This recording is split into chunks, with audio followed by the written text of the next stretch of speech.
there is some funky things happening in the basement. And then you have a couple of unconformities, and then undisturbed layer cut by the fault. In fact, there are some very interesting geometries here that one might want to look at, particularly these step-up structures. And one can always think about why they are forming. Because given that you are saying that this is a drop down, okay. Obviously, I don't have a context of discussing what is this tectonic setting and what is happening in this part of the world and so on and so forth.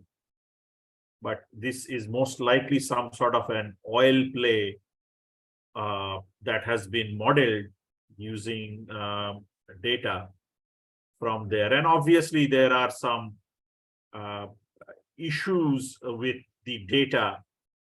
There are some there's something going on with the data. You can see these artifacts that are showing up. And obviously, there are certain limitations of GemPy compared to, for example, full-blown commercial softwares that are used in companies by the oil company or the mining company for doing analysis.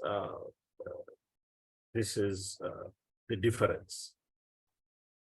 So for us who don't have millions of dollars or thousands of dollars to spend, this is the best we can do as of now. I'm sure if you get into more hardcore coding, you can improve that kind of stuff. Okay. But that is not the purpose of this class. Neither am I qualified to instruct you or comment even on that. Okay. However, hopefully you have been able to see what GemPy is capable of.